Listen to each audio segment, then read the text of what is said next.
Bharatiya Janata party के राष्ट्रीय अध्यक्ष श्रीमान जेपी नड्डा जी, हमारे वरिष्ठ साथी श्री राजनाथ जी, श्री अमित भाई,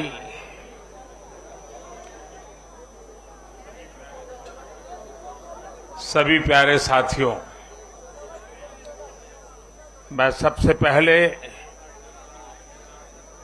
जनता जनार्दन के सामने नतमस्तक हूं।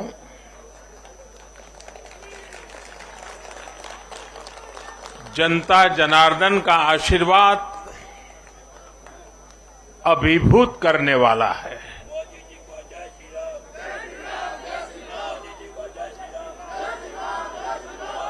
श्रीमान जेपी नड्डा जी के नेतृत्व में भारतीय जनता पार्टी के कार्यकर्ताओं ने जो परिश्रम किया है, उसकी खुशबू आज हम चारों तरफ अनुभव कर रहे हैं।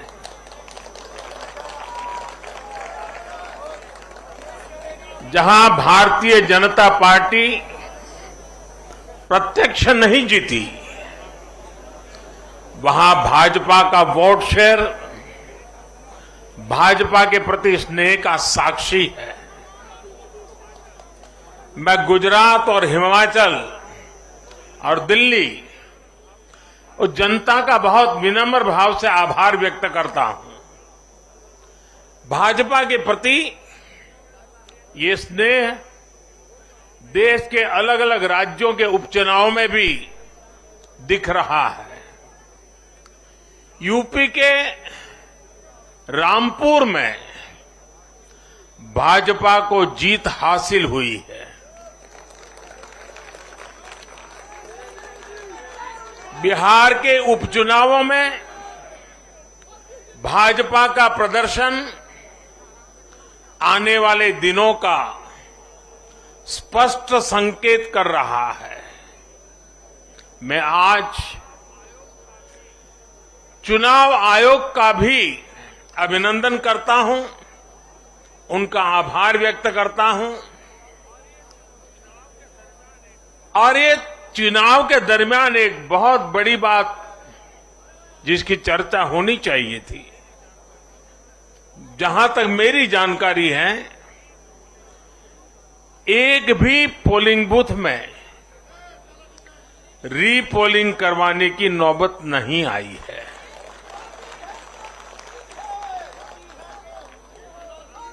मतलब कि सुख और शांतिपूर्ण रूप से लोकतंत्र की भावनाओं को पूरी तरह लेटर एंड स्पिरिट में स्वीकार करते हुए मतदाताओं ने लोकतंत्र के उस उत्सव को बहुत बड़ी ताकत दी है। और इसके लिए भी चुनाव आयोग अभिनंदन का अधिकारी है। इस चुनाव में हिस्सा लेने वाले हर राजनीतिक कार्यकर्ता को, हर दल को भी मैं साधुवाद देता हूं। साथियों, आज मैं हिमाचल के हर मतदाता का भी बहुत बहुत आभारी हूं। जैसे अभी नड्डा जी बता रहे थे, हिमाचल के चुनाव में 1% से भी कम अंतर से ये हार जीत का फैसला हुआ है। 1% से भी कम। इतना कम अंतर से हिमाचल में कभी नतीजे नहीं आए हैं। हिमाचल में हर 5 वर्ष में सरकारें बदली हैं, लेकिन हर में जब बदलाव हुआ है, कभी 5%, कभी 6%, कभी 7%,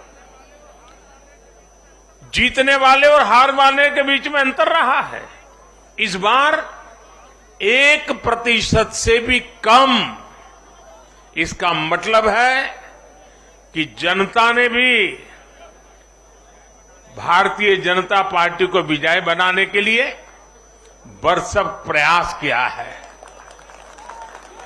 मैं हिमाचल की जनता को आश्वस्त करता हूं कि भाजपा भले ही 1% से पीछे रह गई, लेकिन विकास के लिए हमारी प्रतिबद्धता 100% रहेगी।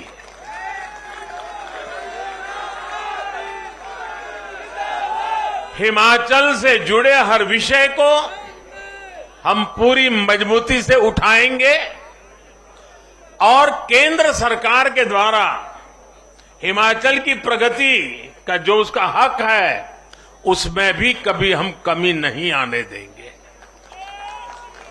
अभी जो मैंने दिल्ली का वर्णन सुना कि किस प्रकार से दिल्ली कॉरपोरेशन को विफल करने के इरादे से जनता के साथ धोखा किया गया, ये काम हम नहीं करते हैं। हम हिमाचल की प्रगति के लिए भी भारत सरकार की प्रतिबद्धता वैसी ही बनी रहेगी।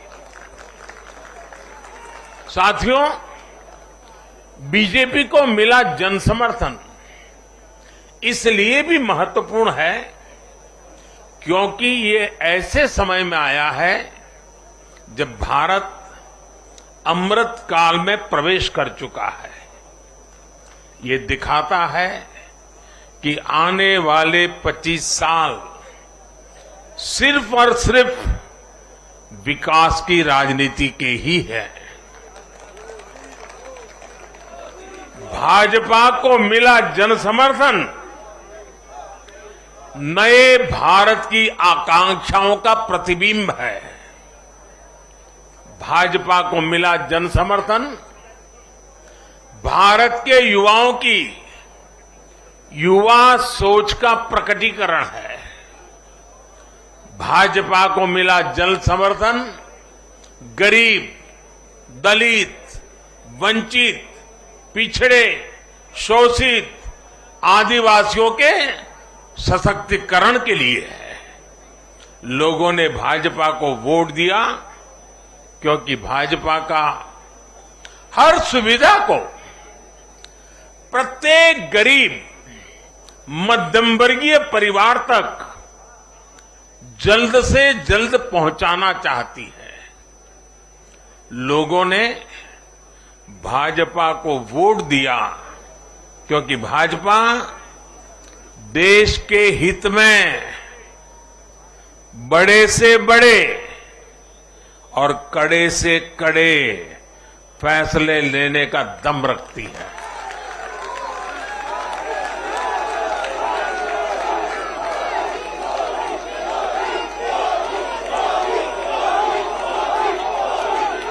भाजपा का बढ़ता जन समर्थन ये दिखाता है कि परिवारवाद और भ्रष्टाचार के खिलाफ जन आक्रोश लगातार बढ़ रहा है।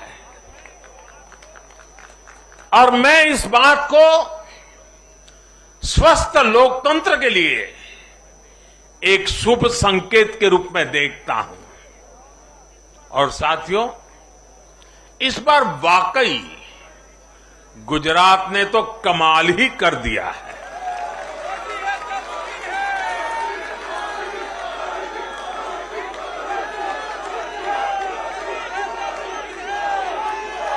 मैं नड्डा जी सहित सभी भाजपा कार्यकर्ताओं को बधाई देता हूं और विशेष रूप से मैं गुजरात की जनता को भी नमन करता हूं। चुनावों के दौरान मैंने गुजरात के भाई बहनों और युवाओं से कहा था कि इस बार नरेंद्र का रिकॉर्ड टूटना चाहिए।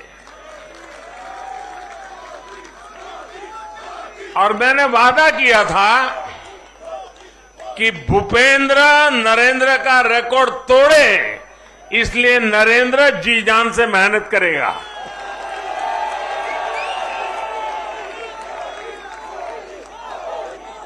और गुजरात की जनता ने तो रिकॉर्ड तोड़ने में भी रिकॉर्ड कर दिया। उसने गुजरात की स्थापना से लेकर के अब तक सारे रिकॉर्ड तोड़ दिए। गुजरात के इतिहास का सबसे प्रचंड जनादेश भाजपा को देकर गुजरात के लोगों ने नया इतिहास बना दिया है। 2.5 दशक से निरंतर सरकार में रहने के बावजूद इस प्रकार का प्यार अभूतपूर्व है, अद्भुत है। लोगों ने जाति, वर्ग, समुदाय और हर तरह के विभाजन से ऊपर उठकर भाजपा को वोट दिया है। भारतीय जनता पार्टी गुजरात के हर घर का हिस्सा है, गुजरात के हर परिवार का हिस्सा है। साथियों, इस चुनाव में गुजरात में 1 करोड़ से भी ज्यादा ऐसे वोटर्स थे जिन्होंने मतदान किया, लेकिन ये वो मतदाता थे जिन्होंने कभी भी कांग्रेस के कुशासन को, उसकी बुराइयों को देखा नहीं था। वे फ्रेश थे, उन्होंने सिर्फ भाजपा की ही सरकार को देखा था।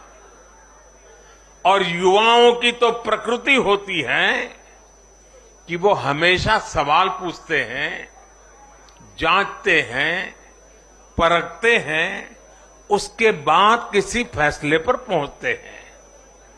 युवा सिर्फ इसलिए किसी पार्टी को वोट नहीं करते क्योंकि वो दशकों से सत्ता में रही या फिर उस पार्टी के नेता किसी बड़ी परिवार के हैं। युवा तभी वोट देते हैं जब उन्हें भरोसा होता है, जब उन्हें सरकार का काम प्रत्यक्ष नजर आता है। और इसलिए आज युवाओं ने जब भाजपा को भारी संख्या में वोट दिया है, सीट से लेकर वोट तक के सारे रिकॉर्ड तोड़ दिए हैं, तो इसके पीछे का संदेश बहुत स्पष्ट है। इसका मतलब है कि युवाओं ने हमारे काम को जांचा, परखा और उस पर भरोसा किया है। इसका मतलब ये है कि युवा भाजपा की विकास वाली राजनीति चाहते हैं। इसका मतलब है कि युवा ना तो जातिवाद के बहकावे में आते हैं, न परिवारवाद के। युवाओं का दिल सिर्फ विजन और विकास से जीत सकते हैं, और भाजपा में विजन भी है और विकास के प्रति प्रतिबद्धता भी है। साथियों, आज एक और बात याद करने वाली है। जब महामारी के घोर संकट के बीच बिहार में चुनाव हुए थे, तो जनता ने भाजपा को भरपूर आशीर्वाद दिया। जब महामारी के संकट से बाहर निकलते हुए असम, यूपी, उत्तराखंड, गोवा, मणिपुर एक के बाद एक चुनावों में जनता ने भारतीय जनता पार्टी को ही चुना। और आज जब भारत विकसित भारत के लक्ष्य की प्राप्ति के लिए आगे बढ़ रहा है, तो भी देश की जनता का भरोसा सिर्फ और सिर्फ भाजपा पर है।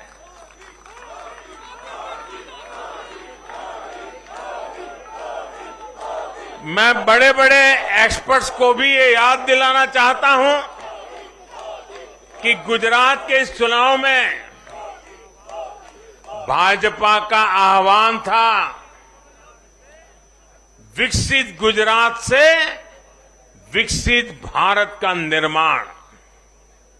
गुजरात के नतीजों ने सिद्ध किया है कि सामान्य मानवी में विकसित भारत के लिए कितनी प्रबल आकांक्षा है। संदेश साफ है, जब देश के सामने कोई चुनौती होती है तो देश की जनता का भरोसा भाजपा पर होता है। जब देश पर कोई संकट आता है तो देश की जनता का भरोसा भाजपा पर होता है। जब देश बड़े लक्ष्य तय करता है तो उनकी प्राप्ति के लिए देशवासियों का भरोसा भाजपा पर होता है। जब देश की आकांक्षाएं चरम पर होती हैं तो भी उनकी पूर्ति के लिए देश की जनता का भरोसा भाजपा पर ही होता है।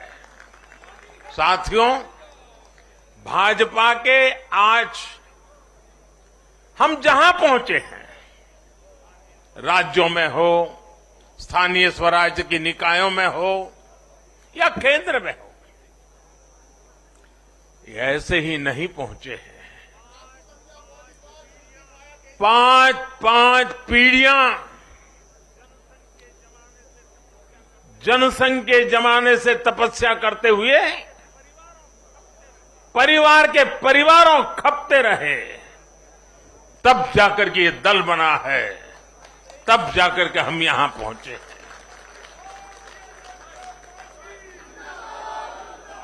भाजपा के लिए लाखों समर्पित कार्यकर्ताओं ने अपना जीवन खपा दिया है। व्यक्तिगत सुख, व्यक्तिगत आकांक्षाएं, व्यक्तिगत खुशी, व्यक्तिगत महत्वाकांक्षा, व्यक्तिगत सफलता, इन सबको तिलांजलि देकर भाजपा का प्रत्येक कार्यकर्ता समाज और देश की सेवा करने में, समाज और देश को सशक्त करने में जुटा रहता है।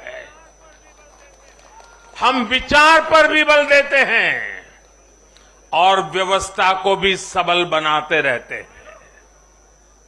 भाजपा अपने कार्यकर्ताओं की अथाह संगठन शक्ति पर भरोसा करके ही अपनी रणनीति बनाती है और सफल भी होती है।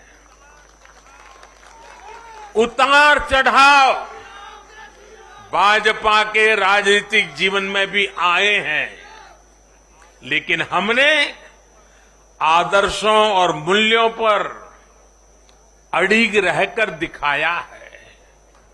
साथियों, पिछले 8 वर्षों में देश में एक और बहुत बड़ा बदलाव अनुभव किया गया है। ये बदलाव कार्य का भी है, कार्यशैली का भी है।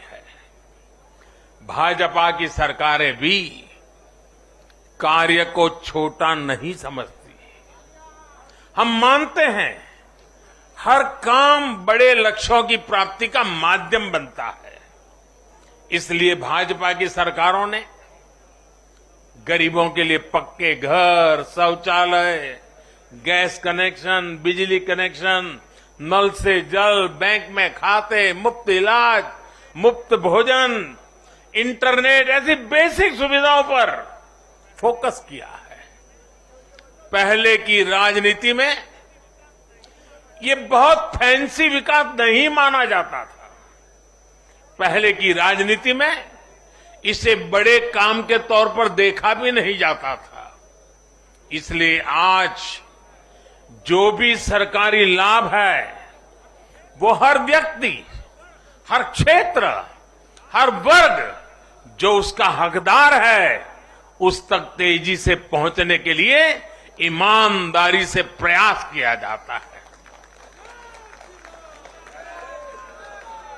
पूरा का पूरा पहुंचे, इसके लिए टेक्नोलॉजी का भी भरपूर उपयोग किया जाता है। किस क्षेत्र, किस वर्ग, किस समुदाय में कितने वोट हैं, इस आधार पर न हम देश चलाते हैं, न राज चलाते हैं, न सरकारें चलाते हैं। और हमें आज इस बदली हुई राजनीति के सकारात्मक नतीजे भी देखने को मिल रहे हैं। आज बड़े बड़े एक्सपर्ट भी ये कह रहे हैं कि भारत में गरीबी कम हो रही है।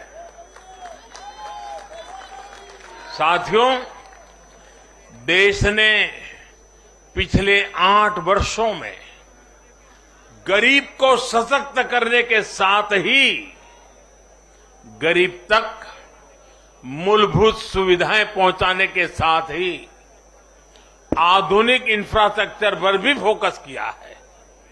रोड हो, रेल हो, एयरपोर्ट हो, टनल्स हो, सोलर पावर प्लांट हो, स्टेडियम हो, ऑप्टिकल फाइबर नेटवर्क हो, जो भी हो, सबसे उत्तम हो, सबसे श्रेष्ठ हो, ये आकांक्षा लेकर आज भारत चल रहा है। और साथियों, मैं एक और बात आपको याद दिलाना चाहूंगा। हम सिर्फ घोषणा करने के लिए घोषणा नहीं करते, हम राष्ट्र निर्माण के व्यापक मिशन के लिए निकले हुए लोग हैं। इसलिए सिर्फ 5 वर्ष के राजनीतिक नफा नुकसान को देखते हुए हम कोई भी घोषणा नहीं करते। हमारी हर घोषणा के पीछे एक दूरगामी लक्ष्य होता है, एक रोड मैप होता है। ये बात स्पष्ट है कि देश आज शॉर्टकट नहीं चाहता। देश का मतदाता आज इतना जागरूक है कि क्या उसके हित में है, क्या उसके अहित में है, वो अच्छी तरह जानता है। देश का वोटर जानता है कि शॉर्टकट की राजनीति का कितना बड़ा नुकसान देश को उठाना पड़ेगा। आज देश में कोई संशय नहीं कि अगर देश रहेगा, देश समृद्ध होगा, तो सबकी समृद्धि तय है।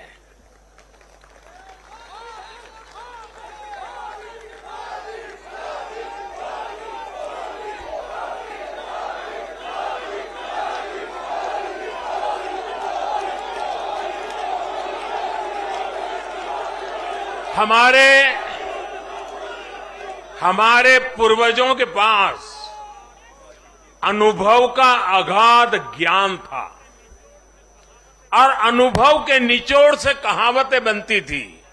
और हमारे यहां हमारे पूर्वजों ने हमें विरासत में दी हुई एक कहावत है, आमदनी अठन्नी और खर्चा रुपया। अगर ये वाला हिसाब रहेगा तो क्या स्थिति होगी, ये हम दुनिया में हमारे अड़ोस पड़ोस में आज भली भांति देख रहे हैं। और इसलिए आज देश बहुत सतर्क है। देश के हर राजनीतिक दल को ये याद रखना होगा कि चुनावी हथकंडलों से किसी का भला नहीं हो सकता। साथियों, आज के जनादेश में एक और संदेश है। समाज के बीच दूरियां बढ़ाकर राष्ट्र के सामने नई चुनौतियां खड़ी करके जो राजनीतिक दल तत्कालिक लाभ लेने की फिराक में रहते हैं, उन्हें देश की जनता देश की युवा पीढ़ी देख भी रही है और समझ भी रही है।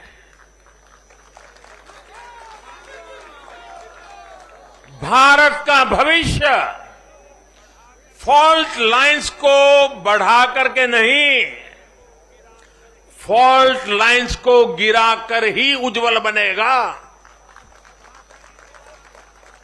कभी भाषा की दीवार, कभी रहन सहन, कभी क्षेत्र, कभी खान पान, कभी ये वर्ग, कभी वो वर्ग। लड़ने के लिए तो सैकड़ों वजह हो सकती हैं, लेकिन जुड़ने के लिए एक वजह ही काफी है। ये मातृभूमि, ये धरती, ये देश, ये हमारा भारत।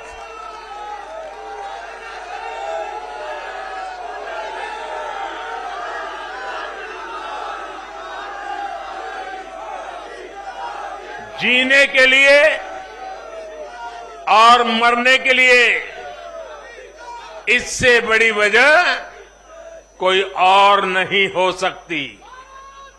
इसलिए हमें देश प्रथम, इंडिया फर्स्ट की भावना के साथ आगे बढ़ना है। साथियों, मुझे खुशी है कि आज भारत के गांव हो या शहर, गरीब हो या मिडिल क्लास, किसान हो या श्रमिक, सभी की पहली पसंद भाजपा है।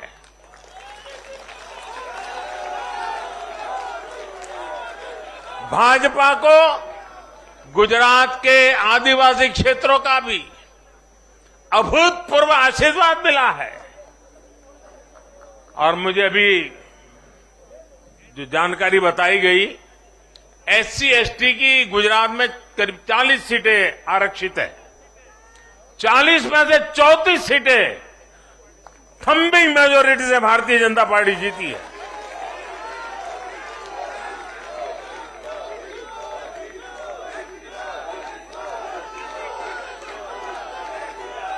आज आदिवासी भाजपा को अपनी आवाज मान रहे हैं।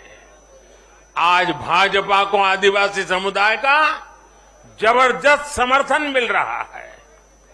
इस बदलाव को पूरे देश में महसूस किया जा रहा है। ऐसा इसलिए हो रहा है क्योंकि दशकों तक जिन आदिवासियों की आकांक्षाओं को नजरअंदाज किया गया, वो अब देख रहे हैं कि भाजपा लगातार उनकी उम्मीदें पूरी करने में जुटी है। ये भाजपा ही है जिसके प्रयासों से देश को पहली आदिवासी राष्ट्रपति मिली है। ये भाजपा ही है जिसने आदिवासी कल्याण के लिए बजट बढ़ाया और आदिवासी क्षेत्रों में विकास को रफ्तार दी। भाजपा सरकार ने ऐसे अनेक कदम उठाए हैं जिससे आदिवासी समुदाय के लोगों को आर्थिक रूप से मजबूत बनाया जा रहा है। देश भर में आदिवासी स्वतंत्रता सेनानियों के म्यूजियम बनाकर भाजपा आजादी के उन वीर योद्धाओं को सम्मान दे रही है। भगवान बिरसा मुंडा के जन्मदिन को भाजपा सरकार में ही जनजातीय गौरव दिवस घोषित किया गया है। हमारे इन प्रयासों ने आदिवासी युवाओं को उनके स्वाभिमान को ऊंचा किया है। आज भाजपा आदिवासियों को सशक्त करने के लिए हर संभव प्रयास कर रही है। साथियों, आजकल हर चुनाव नतीजों के बाद ये चर्चा भी बहुत होती है कि देश की माताएं, बहनें, बेटियां भाजपा पर इतना आशीर्वाद क्यों बरसाती है।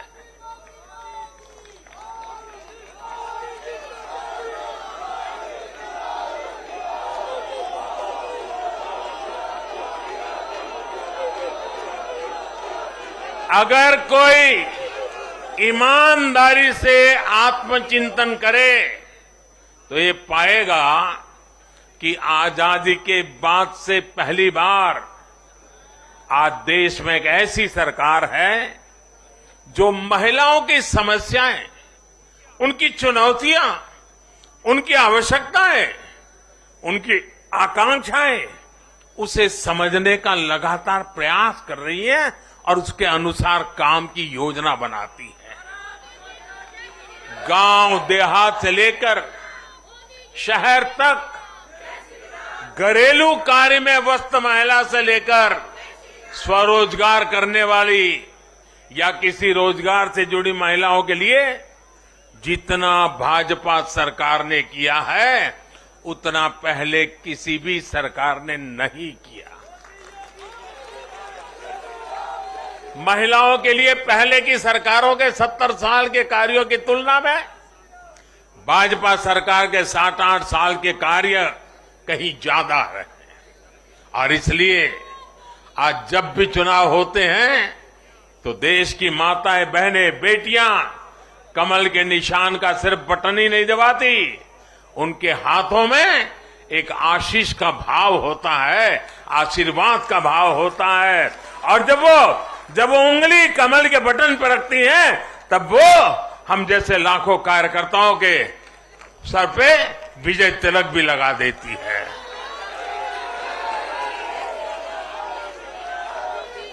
महिलाओं के मुद्दे भाजपा के लिए चुनावी मुद्दे नहीं है, बल्कि भाजपा की हर योजना का वो प्राण तत्व है।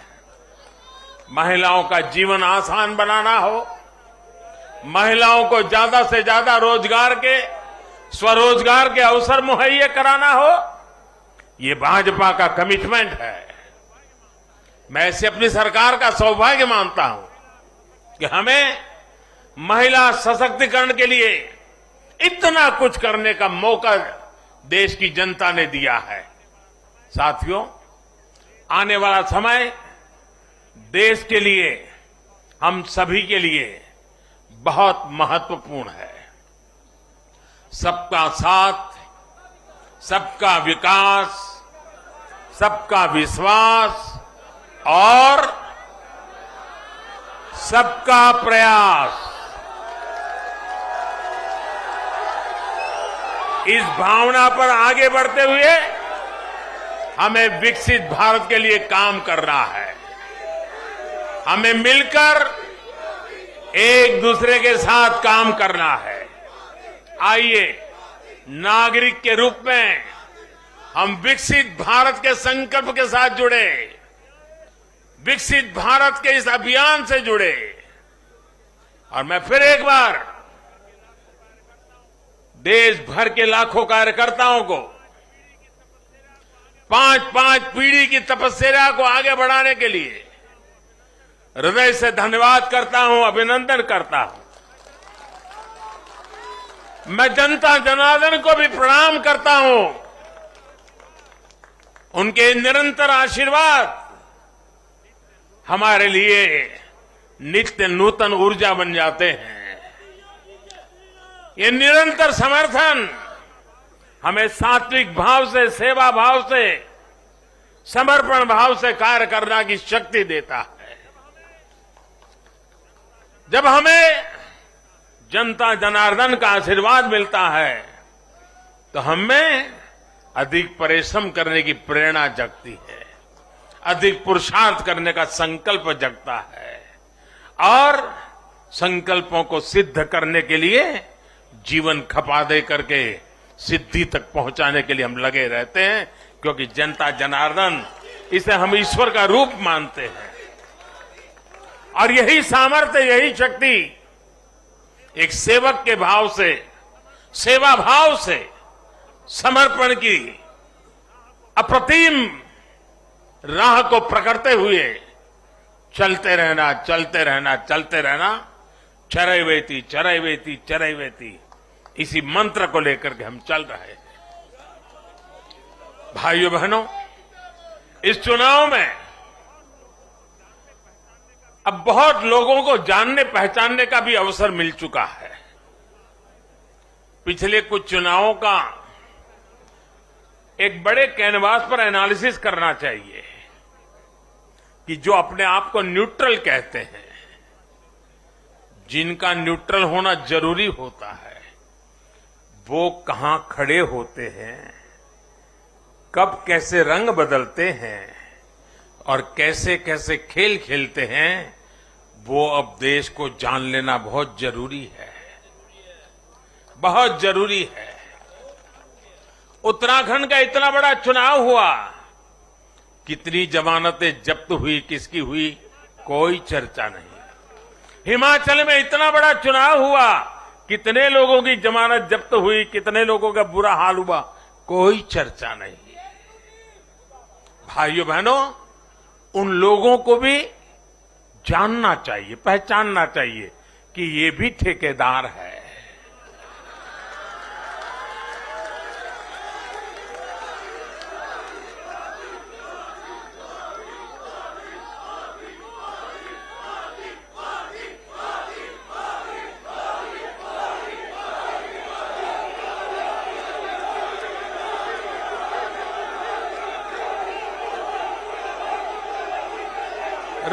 राजनीति में सेवा भाव से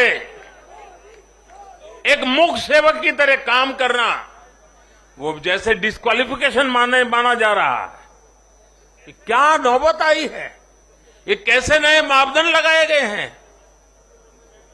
अब देखिए, मुझे खुशी हो रही है कि हमारे गुजरात के सीएम भूपेंद्र भाई पटेल करीब करीब 2 लाख वोटों से जीते हैं।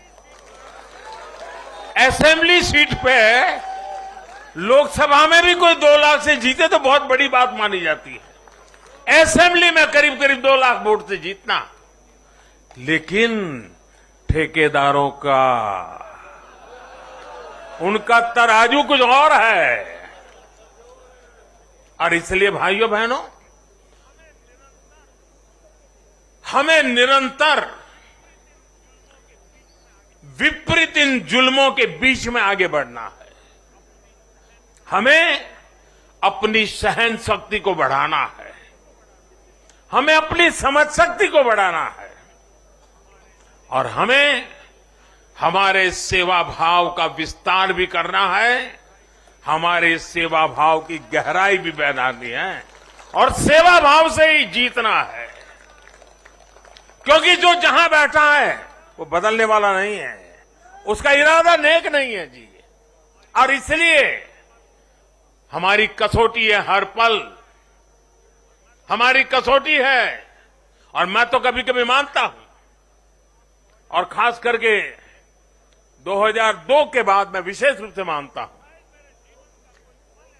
शायद मेरे जीवन का कोई पल ऐसा नहीं गया, कोई कदम ऐसा नहीं रहा जिसकी धज्जियां न उड़ा दी गई हो, जिसकी आलोचना नहीं, धज्जियां उड़ा देना, बाल नोच लेना। लेकिन इसका मुझे बहुत फायदा हुआ, क्योंकि मैं हमेशा सतर्क रहा। हर इस प्रकार की बुरी प्रवृत्ति से कुछ न कुछ सकारात्मक खोजता रहा, खुद में बदलाव लाता रहा, सीखता गया, बढ़ता गया। और जिन लोगों को चारों तरफ से उछालने वाले लोग रहते हैं, कंधे पर बिठा करके नाचने वाले लोग रहते, उनसे सुधरने की भी संभावना नहीं होती है। वो तो जो है वहां से भी बिगड़ेंगे। और इसलिए आलोचनाओं ने भी हमें बहुत सिखाया है। हर आलोचना में से हमारे काम की चीज हमें खोजते रहना है, हमें अपनी शक्ति को बढ़ाते रहना है, और कठोर से कठोर झूठे आरोपों को सहने का सामर्थ्य भी बढ़ाना होगा साथियों, क्योंकि अब जुल्म बढ़ने वाला है। अब मान के चलिए, मुझ पर भी बढ़ने वाला है, आप सब पर भी बढ़ने वाला है, क्योंकि ये सहन नहीं कर पाएंगे, ये पचा नहीं पाएंगे। और उसका जवाब यही है, हमें अपनी सहन शक्ति बढ़ाना है, हमें अपनी समझदारी का विस्तार करना है, हमें अधिक से अधिक लोगों को समावेश करने की दिशा में अपने हाथ चौड़ा करके लोगों को स्वीकारना है, स्वागत करना है। सकारात्मक रास्ता, सेवा भाव का रास्ता, समर्पण का रास्ता, यही मार्ग हमने चुना है, वही मार्ग हमको यहां पहुंचाया है और आगे भी हमारे पुरुषार्थ से, परिश्रम से देश की आकांक्षाओं वाला ये देश भी बनेगा। 2047 जब हिंदुस्तान आजादी के 100 साल मनाएगा, विकसित भारत हमारे नौजवानों के हाथ में हम देके जाएंगे। दोस्तों बोलिए भारत माता की, भारत माता की, भारत माता की। बहुत बहुत धन्यवाद। भारत माता की। श्री नरेंद्र मोदी जिंदाबाद, श्री नरेंद्र मोदी जिंदाबाद। मैं धन्यवाद करता हूं आदरणीय प्रधानमंत्री जी का, श्री शीर्ष नेतृत्व का, यहां उपस्थित सभी भाजपा के कार्यकर्ताओं का और जिन्होंने दिल खोलकर भाजपा को आशीर्वाद दिया, उन सभी वोटर्स का बहुत बहुत धन्यवाद, बहुत बहुत धन्यवाद।